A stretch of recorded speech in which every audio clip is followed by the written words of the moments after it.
अस्सलाम वालेकुम, welcome to Asha recipes. आज मैं आपको बहुत ही मज़ेदार, हेल्दी और क्विक मटन यखनी की रेसिपी देने जा रही हूँ। आइए देखते हैं इसे हमने कैसे तैयार किया।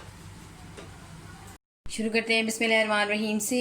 मटन यखनी बनाने के लिए मैंने तकरीबन 700 ग्राम मटन का गोश्त लिया है। कोशिश करें कि बीच में आप हड्डियाँ ज़रूर डलवाएँ, यानी कि बोन्स वगैरह डलवाएँ, चाहे वो मछली की हों, चाहे वो जिसको गुट कहते हैं वो हो। इसके स्पाइसेस में दो मैं बड़ी इलायचियाँ ले रही हूँ, 4 छोटी इलायचियाँ, 10-12 काली मिर्चें, दो एकदम साइज़ का मैंने प्याज लिया है जिसको मैंने मोटा मोटा काट लिया है। इसके अलावा साबुत धनिया लिया है, हाफ़ टी स्पून अदरक ली है मोटी कटी हुई, 2 सिनेमन स्टिक्स ली हैं, हाफ़ टी स्पून इसमें मैं ज़ीरा यूज़ कर रही हूँ, हाफ़ टी स्पून सौंफ यूज़ कर रही हूँ। इसके अलावा 5 से 6 कलियाँ जो हैं इसमें लहसुन की जाएंगी, हस्बे ज़रूरत नमक यूज़ करेंगे। मैं इसे प्रेशर कुकर में बना रही हूँ, आप चाहें तो किसी पतीली या पैन किसी में भी बना सकते हैं। तो आइए शुरू करते हैं अपनी रेसिपी। करते हैं बिस्मिल्लाहिर्रहमानिर्रहीम से। मटन डाल दें,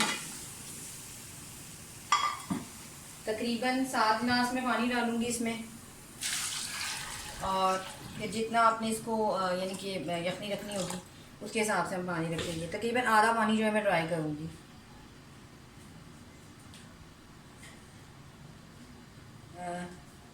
लहसुन डाल दें,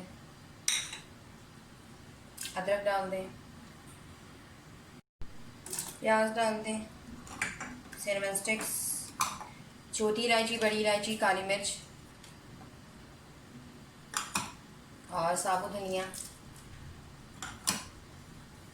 ज़ीरा और सौंफ। इस सब चीज़ों को हम बाद में ड्रेन कर लेंगे जब यखनी तैयार हो जाएगी।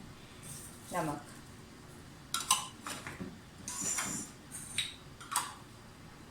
साथ ही लिड दे दें। तकरीबन 20 मिनट के बाद इसको हम देखते हैं। लेकिन काइंडली अगर अभी तक आपने मेरे चैनल आशा रेसिपीज़ को सब्सक्राइब नहीं किया तो प्लीज़ सब्सक्राइब कर दें, लाइक करें, शेयर करें, कमेंट ज़रूर दें ताकि मुझे पता चले आपको मेरी रेसिपीज़ कैसी लग रही हैं। इसे लिड देते हैं, तकरीबन 20 मिनट के लिए जो है इसकी विसल इसको चढ़ाते हैं।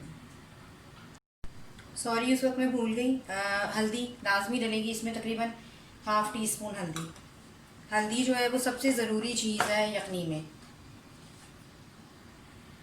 तकरीबन 20 मिनट के बाद मैं लिड हटाने लगी हूँ और यखनी हमारी बिल्कुल रेडी है।